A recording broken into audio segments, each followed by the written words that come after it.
네, 오늘 말씀의 제목은 이 모든 것을 보지 못하느냐 이런 말씀 제목 가지고 함께 말씀을 나눠보도록 하겠습니다.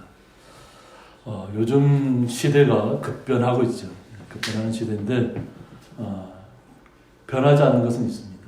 기업들이 투자를 유치하기 위해서 어떻게 자신들의 기업을 잘 홍보하느냐 이런 것입니다.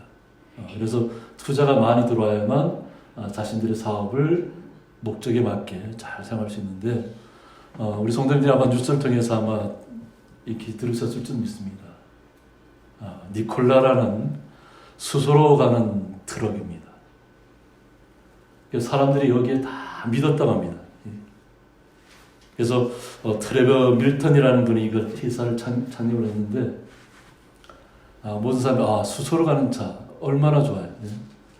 휘발유를 사용하지 않고도 또 저렴하게 사용할 수 있다는 환경적인 오염도 덜하고 그래서 많은 분들이 거기에 투자를 했어요. 또 GM이라는 회사도 거기에 자신들이 모터를 갖다가 이렇게 제공하겠다 이렇게 얘기하고 그러니까 많은 사람들이 호감을 가졌다고 하는 거죠. 그런데 이것이 최근에 어떤 기자에 의해서 이것이 잘못됐다고 밝혀졌다고 하는 거죠. 실제로는 엔진 자체가 그런 모터 자체가 없다는 거예요. 수소로 가는. 그러니까 이 회장이라는 분이 사임을 하기 전에 그런 얘기를 해요. 나는 이 차가 수소로 간다고 얘기까지는 안 했다는 거예요. 이 차를 갖다 어떻게 했냐면 언덕까지 이렇게 끌고 올라갔다니 어떤 트레일러 차를 해서 끌고 언덕까지 올라간 다음에 언덕에서부터 이렇게 자연스럽게 이렇게 정말로 차가 가는 것처럼 그렇게 연출을 했다고 하는 거죠. 그러니까 사람들이 거기에 다 믿었다고 하는 거죠. 믿고 정말로 수소로 가는 차가 생겼구나 하는 거죠. 그래서 많은 기업들이 투자를 하고 또 투자하는 분들이 우리나라도 마찬가지로 거기에 투자를 했다. 근데 갑자기 이것이 거짓이라는 게 밝혀지면서 갑자기 주가가 폭락하기 시작했다고 합니다. 그러니까 지금 세상이 보면 직원을 뽑을 때도 프레젠테이션을 얼만큼 잘하는가에 따라서 직원을 채용하는 기준을 삼게 돼요. 왜 그러냐면 얼만큼 자신이 갖고 있는 그 재량을 어떤 기업의 어떤 제품을 갖다 소개를 시키냐 하는 거죠. 거기에 전부 다 몰두하고 있다 보니까 투자를 하는 분들 보면 정말로 정밀하게 살펴보는 분들이잖아요. 이것이 정말 투자를 해도 괜찮을까 안 괜찮을까를 살펴보는 분들인데 그냥 그런 분들조차도 그냥 속아 넘어간다. 그러니까 사기꾼도 점점 발달하잖아요. 그러다 보니까 최근에 뉴스를 보니까 그냥 우리가 사용하는 스마트폰에 어떤 블루투스를 켜놓기만 했는데 어떤 모르는 전화가 와서 전화를 받았어요. 딱 전화를 받았더니까 당신의 휴대폰은 해킹되었습니다. 이렇게 바로. 그 짧은 시간에 내 휴대폰에 있는 모든 정보가 해킹 조직으로 그냥 다 넘어가 버린다는 거예요. 그러니까 전화상으로 뭐 대화를 한 것도 아니고 예전 같으면 어떤 문자를 눌러야만 그렇게 뭐 출금이 되고 그랬는데 지금은 아예 그냥 전화를 받자마자 그냥 블루투스가 켜져 있으면 그냥 다 정보가 다 넘어간다는 거예요. 그러니까 사기를 치는 사람도 점점점 고도화돼 가는 거예요. 어떻게 하면 더 지식으로 가득 찬 사람들을 속일 수 있을까? 그럼 지금 갖고 있는 지식보다 더 앞서가야 된다는 얘기죠. 이것이 어떻게 보면 현대 시대에 보여지는 것들, 눈에 보이는 것들, 어떻게 하면 사람들의 마음을 훔칠 수 있을까 하는 거죠. 현혹시키는 거죠. 투자를 통해서 뭘 벌어야 돼요? 자신들의 어떤 자산을 또 불리려고 하는 거잖아요. 자산을 불리려고 하다가 결국은 자기의 가지고 있는 자산마저도 탕진해버리는 결과를 빚게 됐다고 하는 거죠. 우리는 여기 너무 몰두할 필요는 없고 우리는 본문 말씀으로 들어가야 되는데 오늘 예수님께서는 예루살렘에 대해서 이야기하고 있습니다. 예루살렘아. 이 예루살렘은 하나님께서 주신 평화의 땅이잖아요. 그죠? 그리고 구원을 약속했던 시온산이 있는, 지금 모든 성경적으로 보면 시온산이 있는 곳이 바로 예루살렘이라고 하는 거죠. 누구보다 거룩해야 되고 누구보다 주님을 찬양해야 되고 주님만을 바라봐야 될 사람들이 주님을 바라보지 않고 있다고 하는 거예요. 하나님을 이름으로는 알고 있는데 진정 주님이 어떤 분인가를 모르고 있다고 하는 거예요. 그래서 예수님께서 그것을 좀 하면서 보면 예루살렘을 향한 어떤 탄식이죠. 하나님의 백성된 정말 평화의 땅에 살고 있는 사람들이 진정한 평화를 못 누리고 있다. 주님께 주신 평화를 못 누리고 그냥 조금 전에 설명했던 것처럼 어떻게 하면 사람에게 잘 보일까? 어떻게 하면 거룩하게 보일까? 이런 것에 집중해 있는지도 몰라요. 속사람은 문드러져 있고 다 썩어져 가는데 겉으로는 아닌 것처럼 포장하고 있다. 그러니까 주님께서는 우리의 속사람을 보시잖아요. 그러니까 예루살렘아 예루살렘아 부르는 것이 뭐냐면 결국은 탄식하고 같은 얘기예요. 예루살렘에 살고 있는 하나님 백성들이 하나님의 뜻을 이해하지 못하고 있다는 거죠. 이것이 저희들이 지난 시간에 말씀을 통해서 봤던 것처럼 요아스 왕을 통해서 또 아벨의 피로부터 시작해서 요아스 왕이 이르기까지 선자들의 피를 흘렸다고 하는 거죠. 그러니까 하나님께서 선자들을 보내서 그것이 잘못됐다고 이야기해 주었음에도 돌아오라고 얘기해 줬음에도 불구하고 돌이키지 않는다고 하는 거죠. 현재의 권력이 중요하고 현재의 자기의 위치가 중요하고 자신의 주변에 있는 방백들의 이야기는 잘 듣는데 하나님의 선자가 와서 얘기하면 그것은 자신을 위협하는 얘기로 받아들여서 죽여버린다고 하는 거죠. 그래서 결국은 이런 일들이 벌어집니다. 하나님의 말씀 속에서 선자들 죽이는 일들이 계속해서 이루어지고 있다는 거죠. 이것이 역대하 24장 20절과 또 21절에서 말씀하고 있는 것처럼 무리가 함께 깨하고 왕의 명령을 따라 그를 여호와의 전뜰 안에서 돌로 쳐 죽였더라 하고 있습니다. 이것을 예수님께서 오늘 말씀을 통해서 다시 한번 이야기하고 있습니다. 선지자들을 죽이고 내게 파송된 자들을 돌로 치는 자요 라고 했습니다. 이것이 선조 때부터 이루어졌다고 했잖아요. 그런데 현재를 살고 있는 그 당시 예수님 시대에 살고 있는 서기관과 바리새인들은 우리가 예전에 그렇게 살았다면 우리는 절대 그렇게 하지 않았을 거다 이렇게 얘기하잖아요. 그런데 예수님은 지금 너희들이 그렇다고 얘기하는 거예요. 서기관과 바리새인들이 돌로 치고 있다는 거예요. 그러니까 받아들일 마음의 준비가 전혀 안 되겠다. 그래서 암탉이 그 새끼를 날개 아래 모음같이라고 했습니다. 우리 집사님들은 집에서 닭을 좀 키워보시니까 아시잖아요. 그죠? 우리 장집사님하고 권사님 집에는 세 마리의 암탉이 그냥 한 마리의 새끼를 두고 자기 새끼인 줄 알고 계속 쫓아다니는 겁니다. 암탉이 얼마나 그 새끼를 품고자 하는 욕심이 가했으면 그냥 서로 가서 품었다고 하는 거죠. 세 마리가 돌아가면서.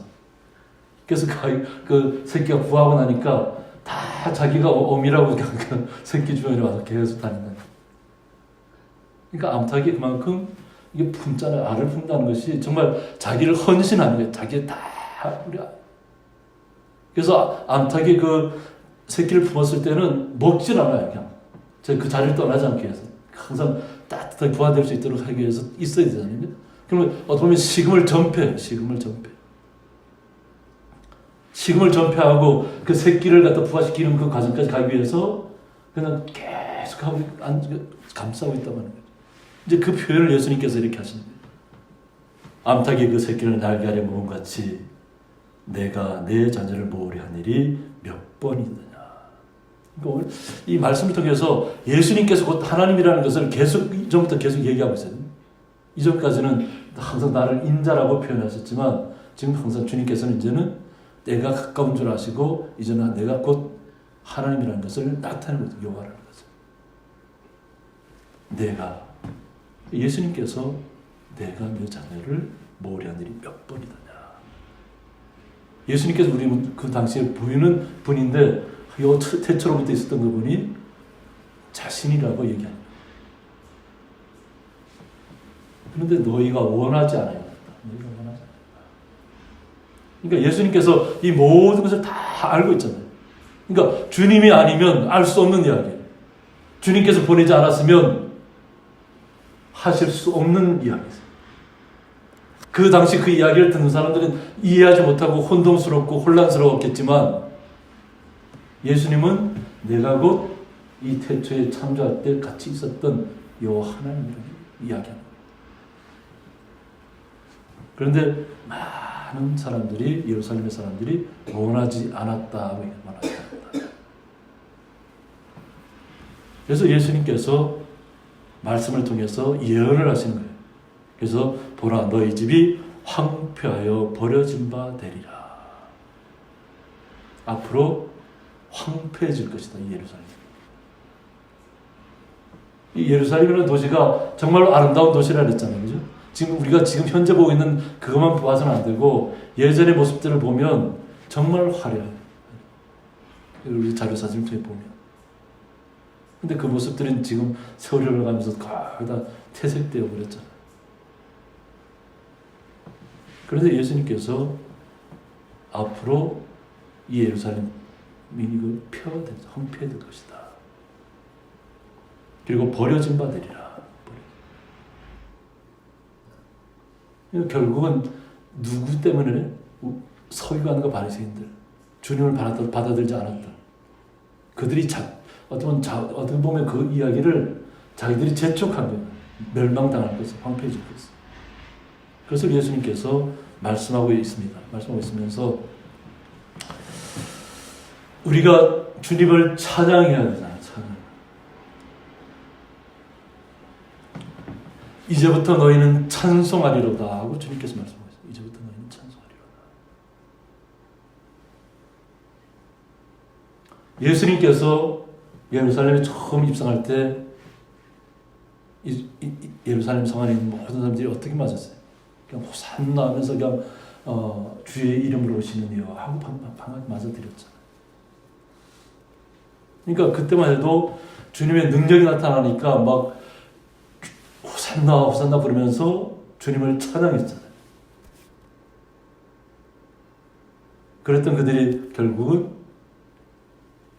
주님을 온전히 받아들이지 아니하고 결국은 서기관과 바리새인들이 주도하는 대제사장들이 주도하는 예수님을 죽이는데 결국은 같이 동참을 한다는 거예요.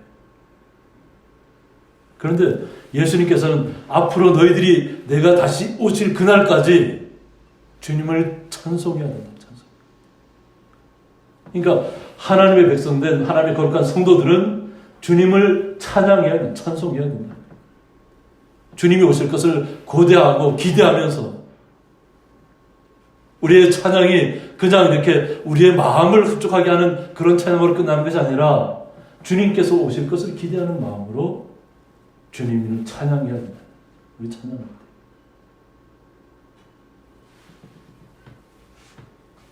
그러면서 오늘 예수님께서 주의 이름으로 오시는 이여 할 때까지 나를 보지 못하리라. 그러니까 결국은 우리가 진정으로 주님을 찬양하고 주님이 오실 것을 기대하면서 주님 앞에 간절히 부르짖고 간절히 애원하고 주님을 높이는 일이 우리의 마음속에서부터 거룩한 그 마음이 샘솟듯이 우러나야 된다는 거예요. 그래서 우리가 마음속에 항상 그 주님을 그런 사모하는 마음으로 주님을 향해서 찬양하고 우리의 마음을 드리고 주님을 높이고 어서 주님께서 오셔서 우리에게 주님의 나라를 보여달라는 그런 간절한 마음. 그럴 때까지 보지 못하리라고요. 보지 못하리라. 우리가 주님을 간절한 마음으로 기대하지 않고 소망하지 않으면 그냥 주님이 오실 수 없는 거예요. 우리는 주님께서 오실 날을 기대하면서 살아가시다. 기대하시면서. 주님을 우리가 주님 앞에 기도하는 이유가 뭐냐면 주님의 나라가 우리에게 속히 임해달라고 하는 거죠. 그냥 이 땅에서 내가 살아가는 동안만 내가 나만 이 땅에서 풍족하게 풍요롭게 하는 것을 원하는 것이 아니잖아요. 우리의 삶의 목적이 그냥 이 땅에서 주님 오시는 것은 뒷전이고 주님 오시지 않아도 되고 그냥 내가 사는 동안만 살아있는 동안만 내가 평안하게 살면 될까요? 우리의 마음은 그런 마음이 돼서는 안 될 줄 믿습니다. 항상 주님을 우리의 마음속에 모시고 주님 때문에 오늘도 아침에 눈을 뜨고 주님 때문에 오늘 하루도 자연을 바라보고 주님 때문에 오늘 하루도 호흡하고 이런 것이 우리의 마음속에 우리의 온 육신을 다 감싸야 돼요. 우리 마음을. 모든 자연을 바라볼 때마다 하나님 감사합니다. 저희들에게 이렇게 좋은 환경 허락해 주셔서 우리가 좋은 데 공기 가지고 숨 쉴 수 있어서 감사합니다. 고백하십니다. 그리고 항상 주님을 기대하셔야 돼요. 주님을 기대. 비록 그 당시 예루살렘에 살고 있는 서기관과 바리새인들과 그 당시에 있던 사람들은 주님을 그런 온전한 마음으로 기대하지 않았지만 그래서 멸망의 길을 갔지만 우리는 주님을 항상 우리 마음으로부터 주님을 찬양하면서 주님이 오신 날을 기대하셔야 됩니다. 시편 118편 26절에 보면 여호와의 이름으로 오는 자가 복이 있으며 우리가 여호와의 집에서 너희를 축복하였도다 하고 했습니다. 여호와의 이름으로 오는 자, 곧 주님이시잖아요. 예수님이시죠. 주님에게 복이 있다는 거예요. 예수님에게. 그 예수님이 그 복이 우리에게 임하신 거잖아요. 그죠?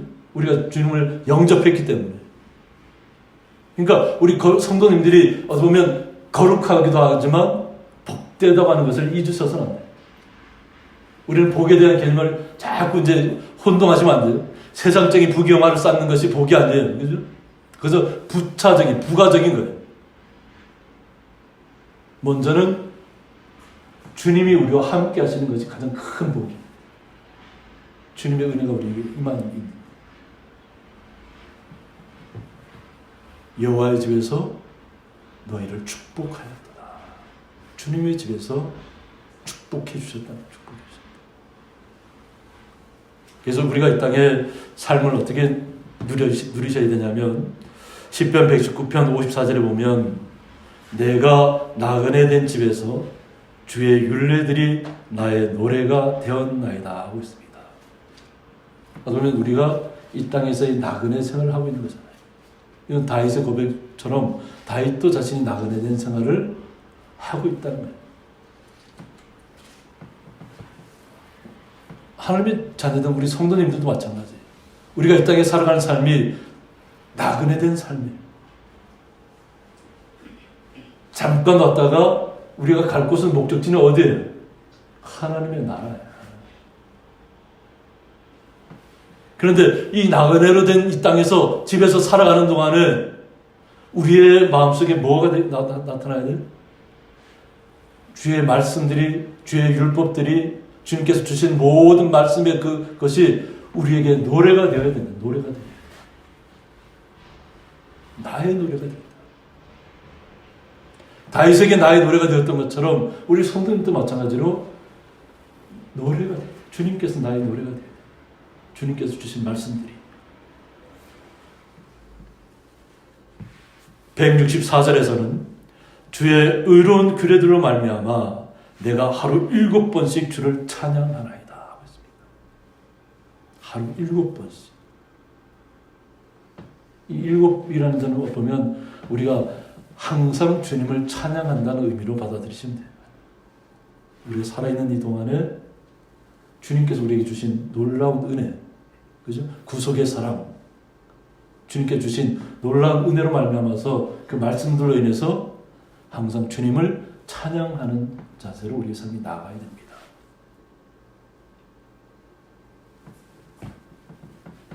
우리 성도님들의 마음속에 기쁨이 샘솟아야 돼요. 기쁨이.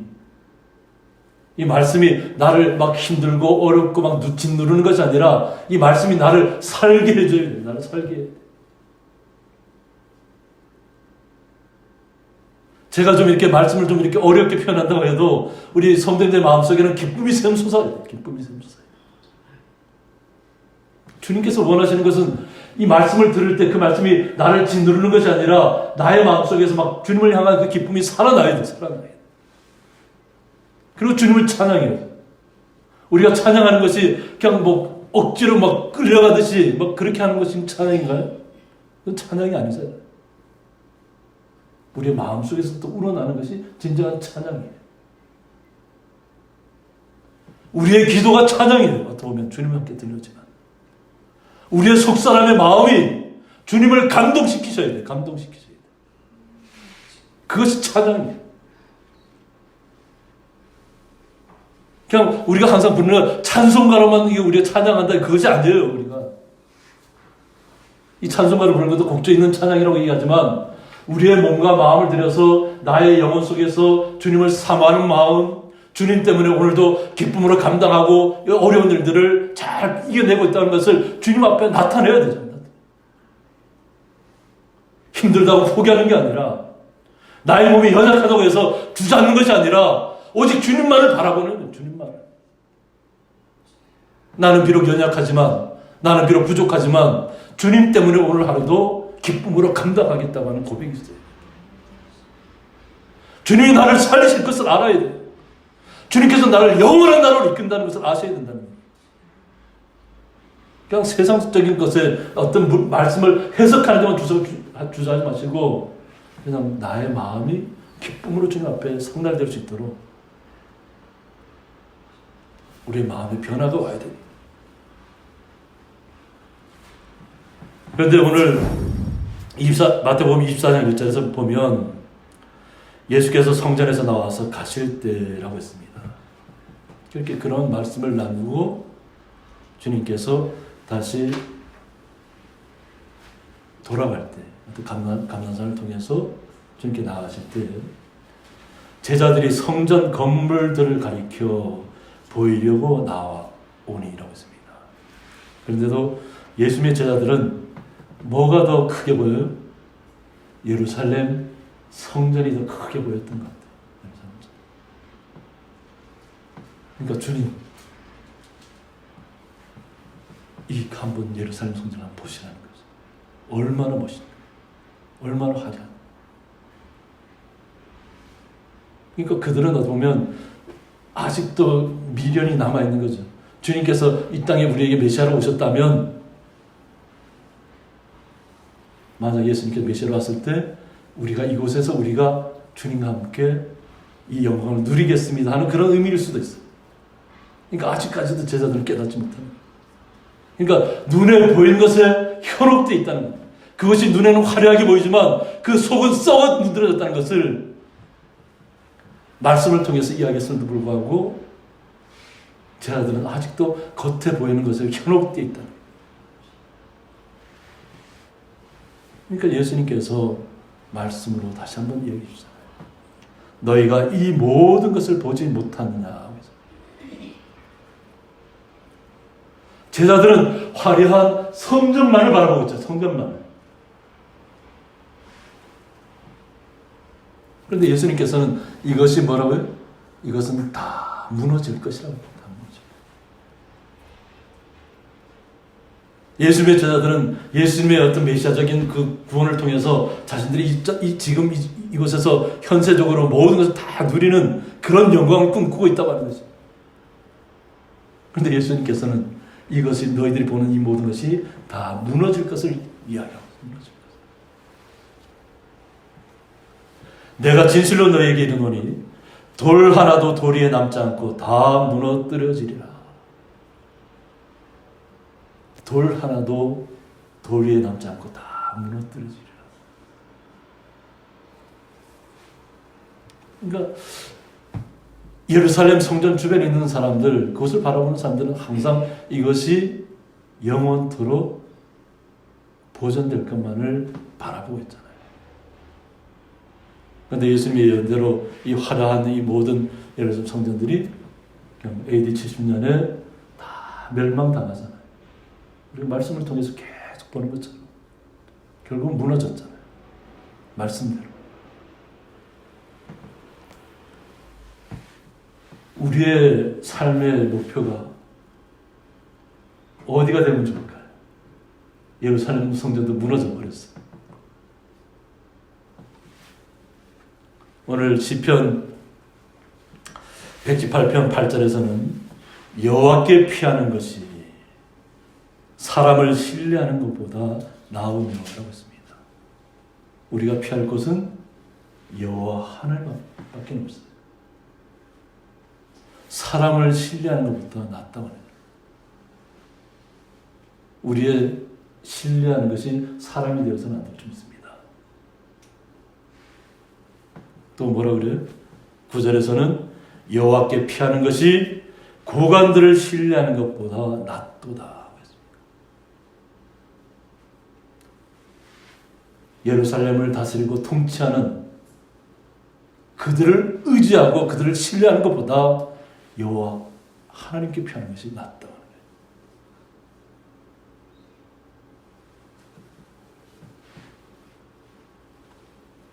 14절에서는 말씀하기를 여호와는 나의 능력과 찬송이시라고 말씀하셨습니다. 여호와는 나의 능력과 찬송이시라.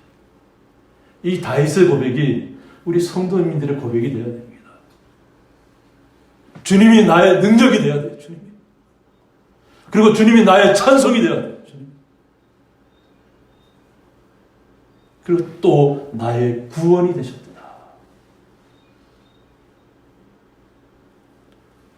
주님이 나의 능력이시고 나의 찬송이시고 나의 구원이 되셨다. 이것이 우리의 삶을 이끌어가야 돼요. 항상 주님 앞에 고백하시기 바랍니다. 주님이 나의 능력이십니다. 주님이 나의 찬송입니다. 제가 항상 얘기하잖아요. 찬송가 부를 아주 잘 부르는 것, 그것만이 찬송이 아니에요.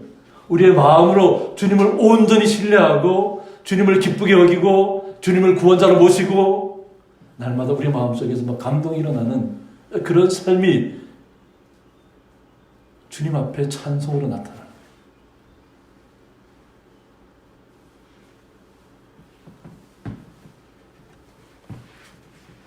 (24절에서는) 이날은 여호와께서 정하신 것이라 하고 있습니다. 우리는 주님의 날을 기대하셔야 됩니다. 이 날에 우리가 즐거워하고 기뻐하리로다 했습니다. 우리는 주님을 나의 능력으로 받아들였습니다. 그죠? 그리고 그 주님을 날마다 우리는 찬양하기를 원합니다. 그리고 주님이 나의 구원자가 되었다는 것을 고백합니다. 그리고 때가 이르면 주님의 날이 임하면 우리가 기쁨으로 주님을 맞이해야 될 줄 믿습니다. 기쁨으로. 정말 말로 할 수 없는 뜨거운 마음이 우리의 감동을 일으켜야 합니다.